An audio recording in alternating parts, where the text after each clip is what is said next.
I'm gonna start off with SBLJ because this kind of helped a little bit, even though I'm still garbage at SBLJ. Is knowing why this works is just interesting and also kind of helpful to know like what you should hold on your stick. This works because the way Mario's angle is calculated is it takes his BLJ angle first and then the angle you're holding on your stick.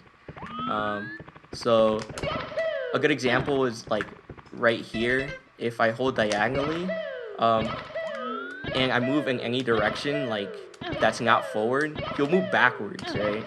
And the backwards is combined with the stick, right? So backwards means backwards plus up, it's diagonally, right? The thing is that is calculated so the BLJ's like backwards momentum is first and then the angle, and that's why this whole thing works of setting up the angle and then holding like the stick in a specific way. It's because Mario goes up to the top stair because of the BLJ, and the stick direction takes him back down to the bottom stair. Or no, actually, it's the other way around. So he goes left by the stick input and then gets brought back down to the right stair by the BLJ. So that works because of that. And so here's the two methods. Two methods is you position, first you could either like position Mario's legs like this, where like his left leg is in the stair, right? And then just line up Mario's tip of his hat with the line on the wall. And then you just do a long jump and then you hold up left, right? I rarely do that because it's not very consistent, even though I just got it first try. It's not really that consistent because your angle isn't perfectly on the line most of the time. So the other one is Mario's leg is like almost out of the stair, and then you just position it so his like the line of the stair itself is sort of diagonal in the middle of the screen, right? And then from here you can adjust his angle or Mario's stick angle, right? When he lands to accommodate for this. So you just kind of guess. It's kind of guesswork at this point. It's like what feels correct. So this one would be like more to the left than anything. And so from there you can customize it and you can get it a little bit more consistent. Even though I'm just bad at SBLJ in general, and no one cares about SBLJ. But yeah, to actually get SBLJ, right when he lands, you don't want to start spamming. You want to spam like 1-2 frames after he lands, and then hold up left and start spamming. That gives you the best chance of actually getting the SBLJ.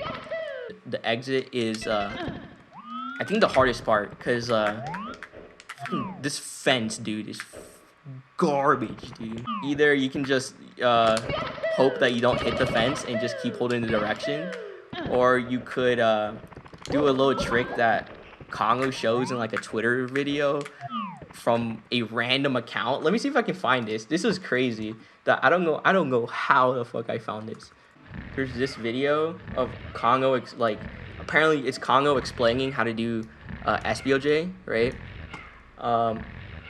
And he explains the center line one that the second like way to do SBLJ, and basically the way he exits is unique in the sense of he holds, I think this is the one where he holds up, yeah, right when you exit you hold up instead of just holding the direction you were holding, and you go to the right of the stair instead of hitting the actual pillar. I do that sometimes. I don't know. I really find the two methods like the same consistency, so I have no clue if one is better than the other. So when you have low speed like this, or actually I'm gonna separate this into 3 sections, right, to make it a little easier. It's called the first stage is called the speed building stage, right? It's less complicated. It's more straightforward.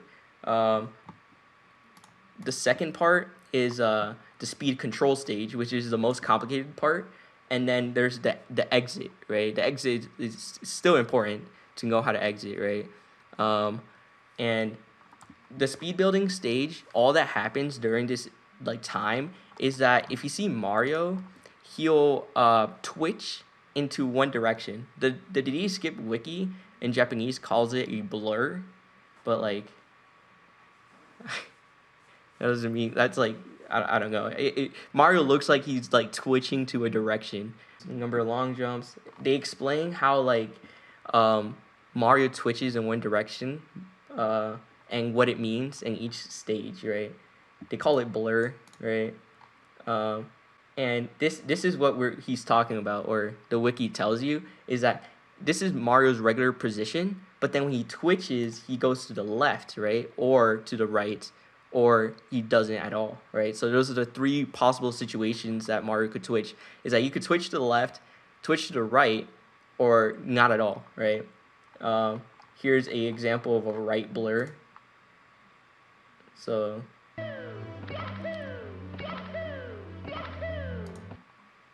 this is a good one, actually. So here's Mario's regular position. Let me full screen this. Mario's regular position, and then he'll twitch, right? And you can see this from him going to one direction more than the other, right? So that one, that's called a left twitch or a left blur. And then this one, the second one, he's in the middle, and then he'll twitch to one side, and this time it was a right blur or a right twitch. And then the last one, you'll see here's the regular position, right? And he'll go to one side, and he goes to the right on this one. So that's the difference between the left and right twitches, is you have to see Mario going from center line to like left or right, right? It's really hard to actually see while it's like happening, or like while you're doing SBLJ or ABLJs. So one of the like good ways you could tell is doing late frame long jumps. Late frame long jumps actually help in this like situation, because the later you actually do your long jump, the more time you have for Mario to like twitch to one side. So these are like late frame long jumps, and so you can see him twitching to the left or right, right? So he's twitching to the left, left, right, right, and then he twitches to the center, right? So first we talk about the speed building stage, right? So in the speed building stage, Mario it's like what it says, he's building speed, right? So in this stage, he'll always twitch to the left. It's actually pretty cool how he always twitches to the left in the speed building stage. So if he doesn't twitch to the left, you know you're not in the speed building stage. So he's building up speed here because he's twitching to the left, right?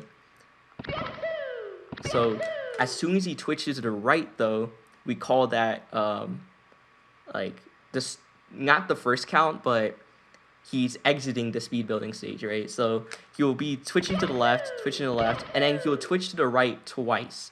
And this almost always happens, and there's a little exception that I will talk about. Okay? So once he twitches to the right twice, you know you're exiting the speed building stage.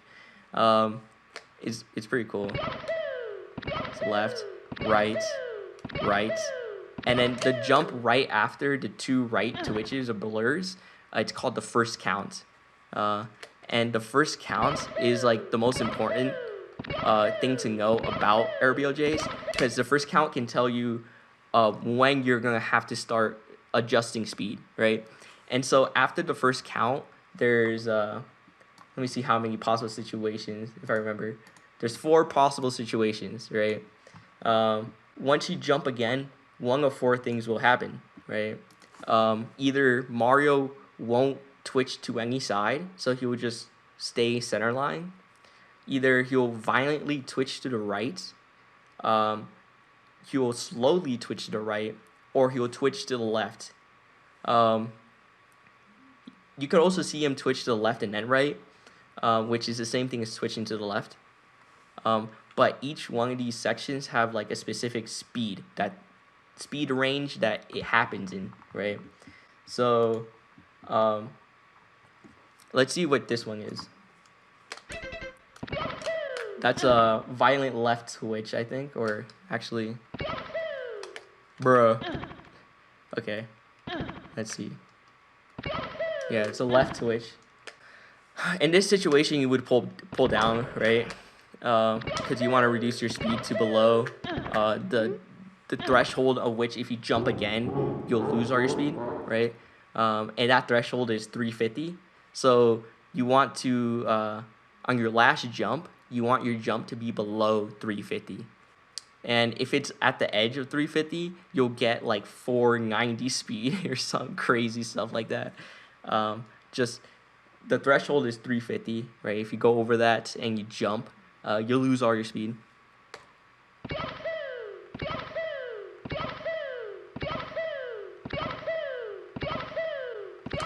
Okay, so that was a slow right twitch. Let's talk about the slow right twitch then. Okay, so the notes I have about the slow right twitch is when you twitch to the right slowly like this, Mario's speed was around 275, right? And then you jumped. And so it went up to around 400 to 380. All I know is that you don't reduce your speed by that much here. You would reduce it by a little bit or just enough to get below that 350 threshold if it's a slow right twitch, right? So in this situation, we just pull down a little bit and then maybe do a first frame. And then you would get to the door at a speed, right? But it just know that if you get a slow right twitch, you won't reduce your speed by a lot, right? You could probably get away with like holding down the stick a little bit and doing a late frame jump, and you would probably be fine. Let's actually see if that's good. Yeah, you're fine. So just hold your like the stick down a little bit and then late frame.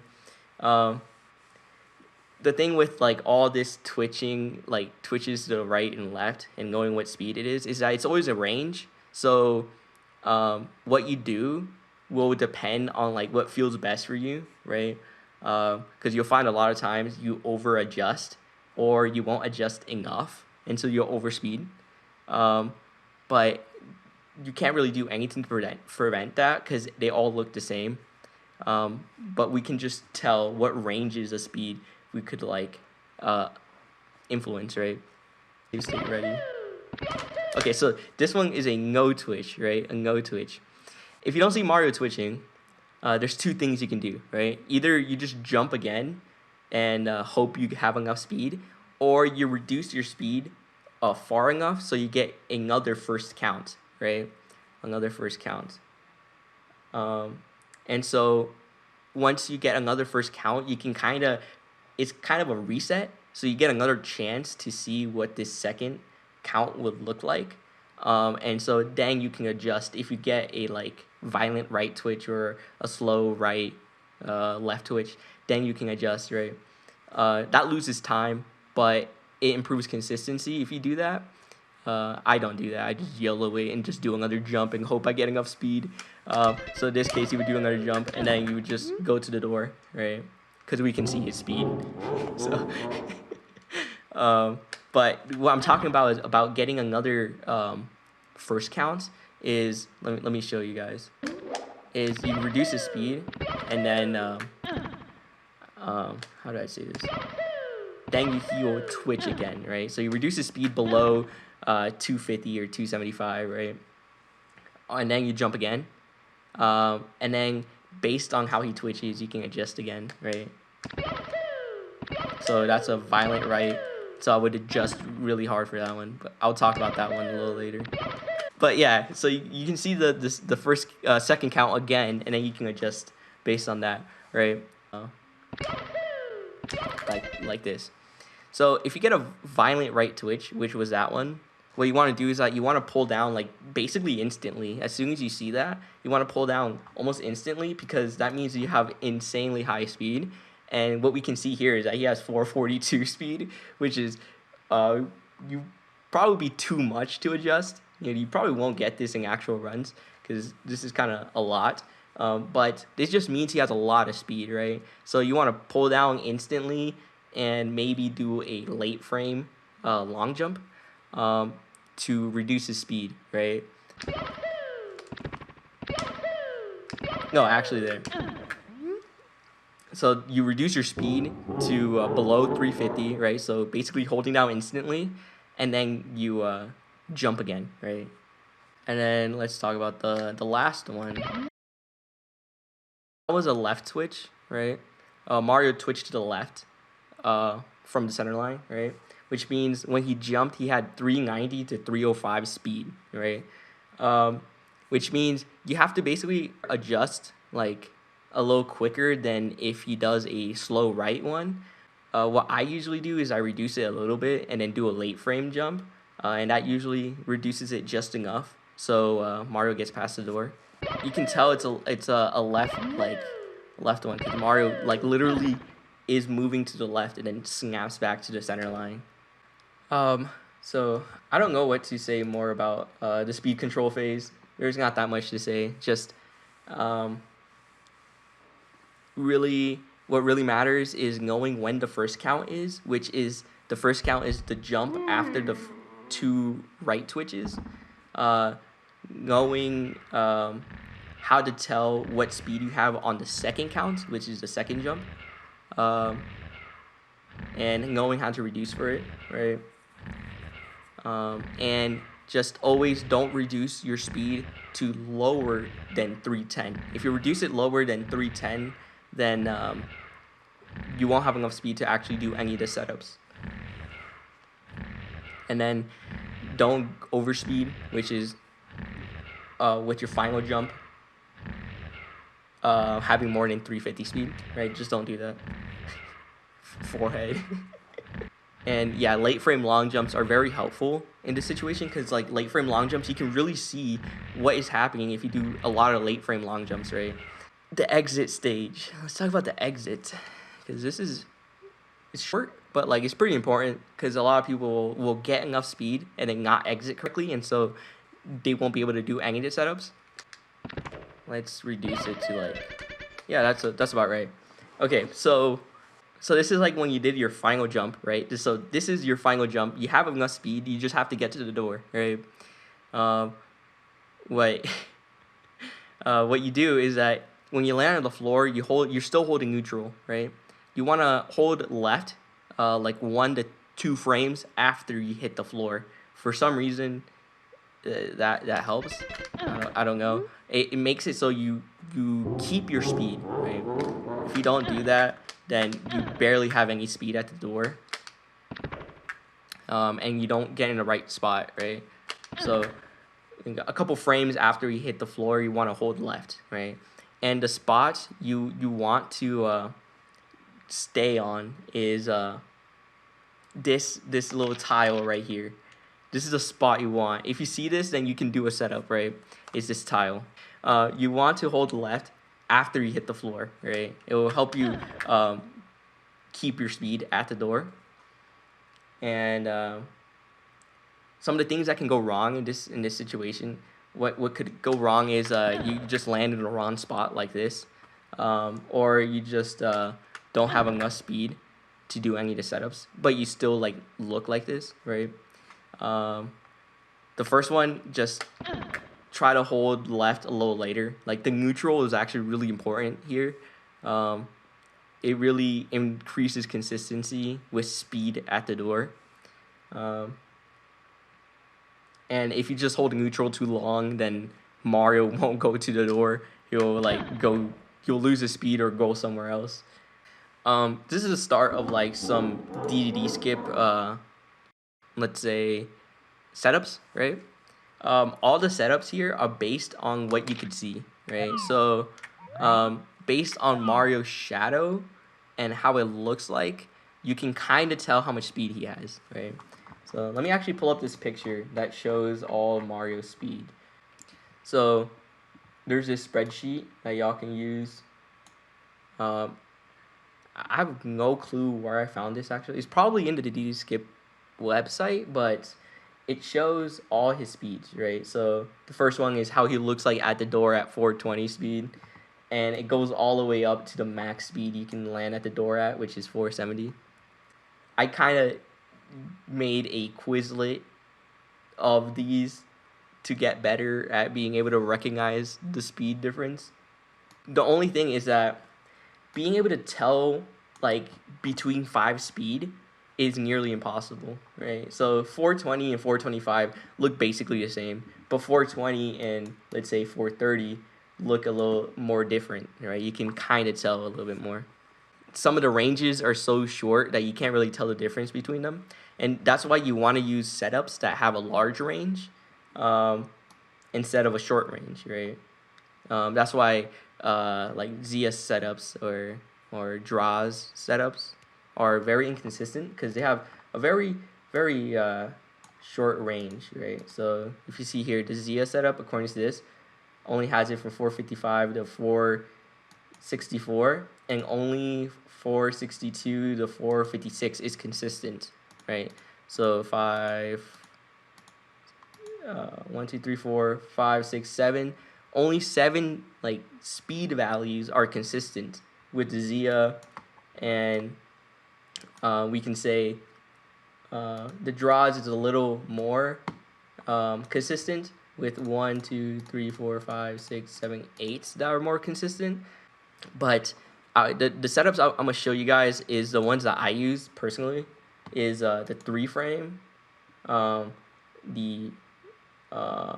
what's it called?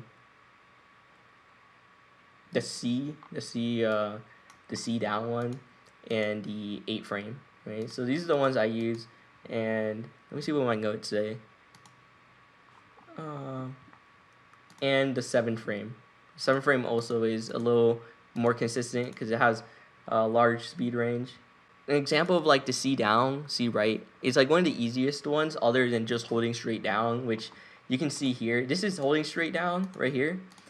None of it is consistent, so don't use it. It's really bad. None of it is consistent. It's all warning low consistency. That's why I know what these two mean. This is very consistent, this is less consistent, and then this is like something else. The Kanno strap, no one really uses it because it's very hard to get the correct angle of the Kanno strap. Kanno strap, what it is that you have to hold between 8 and 11 on your right, and then you'll get it. So you see the value below my stick it has to be between 8 and 11, which is really hard to do without being able to see the values. So no one uses a Kanno strap, right? The strap I use is C down, C right, which is what you do is exactly what it says is Mario Cam C down, and then you just C right, and then from here you can just hold down, and if you have the correct speed, you can go straight through the portal, and so you'll get it. Here I don't have the correct speed, so this won't work. In this situation, I wouldn't be able to use C down, C right. Bruh. Let's see. 448, what I would do here based on Mario's position is I would probably do the 3 frame setup. Okay, so the 3 frame setup here, you can see how it has a massive range, dude. Look at this range. 430 to 450, dude. That's massive, dude. And a lot of it is pretty consistent. Like all of this is pretty consistent. Just the low end is not that consistent, right? So if you're at the low end and you try the 3 frame, most of the time you won't get it. But I still do it because it's very hard to tell apart this speed and the C speed, right? What the 3 frame is basically is you once you're at the door, right? You have a text box, right? Which means you can buffer an input, right? So what we do is that we buffer a down right input, right? This down right input so far doesn't seem like it needs to be perfect, right? Because this is not a Nintendo 64 controller, and I still get the 3 frame setup, right? Okay, here's the 3 frame. You hold down right, and you want to pause after 3 frames. From when Mario starts moving, you want to pause the 3rd frame he's moving, right? So that's why it's called the 3rd frame. You pause in the 3rd frame Mario's moving. And usually that ends up behind a pillar, right? I don't think this one will work though, because the first time it just didn't work. So here I paused, but this is not the 3 frame yet, right? This is 2 frames. You can tell this because Mario isn't behind the first pillar, and so I paused on the 2nd frame. Mario's been moving. So if I pause and unpause to let 1 frame pass, then I should get behind the pillar, right? But it's pretty hard. It's pretty hard to just pause buffer 1 frame, dude. So if you pause on the 1st frame and then pause unpause, that makes it a lot easier. Because you have 2 frames to pause at that point. But now we're in the right position, right? So you can notice how I'm not holding any direction, right? The 3 frame, what you do is that once you're in the right position, which is for the 3 frame behind this pillar, you just hold down, right? And you hold down and then you unpause. And the setups like show that you should be able to just go through the door at this point, or go through the portal at this point, and it worked. This resource is like super helpful in learning all this stuff. There's a whole video that shows every setup. That, bro, it doesn't have as many views as it should have. Let me see if I can bring it up. This video is really helpful. It is one of the most helpful videos I've ever seen with door setups, because they show you everything, basically, all the setups, and everything that can go wrong with them, sort of. Or, like, not everything that can go wrong with them, but, like, some extra info to know about them, right? One of the other strats, let me actually remember how the Zia strat looks like, if it's the one I'm thinking. Yeah, okay, this is the one. I thought that was it. The high speed strats, while they're like faster, because they make you appear closer to the portal or to the entrance to Fire Sea, they're a lot harder to get to speed for, right? And their speed range is very narrow, right? So that's why most of the time you shouldn't go for them unless you know you have like dumb high speed. Then none of the frame setups will work. So you might as well just go for the Zia draws and, I don't know, fake Zia setups. I've never been in a situation where I've been able to use the fake Zia. But yeah, this video is very helpful for door strats. That's basically it, what I'm trying to say. Let's get into some exceptions, because everyone loves exceptions. Like, DDD skip isn't this easy, right? What, everything has a range? What, you just RNG roll, high roll on everything? Basically. But what there is some exceptions. What can happen while you're at ABLJ, right? Like, when you're doing ABLJs, there's a chance that you just randomly lose speed. There's literally like nothing we can do to stop that. And it's super annoying when you get it. You just randomly lose speed. It's uncommon to just randomly lose speed, so it shouldn't be a problem, like, when you're trying, right? But if you feel like you're doing everything correctly and you still lose the speed, even when you know you weren't at like the 2nd count, then it was probably just that. You just randomly lost speed.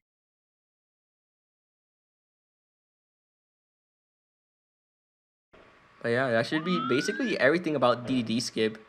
I'm going to probably edit this VOD tomorrow and upload it as a YouTube video, so it'll be a resource.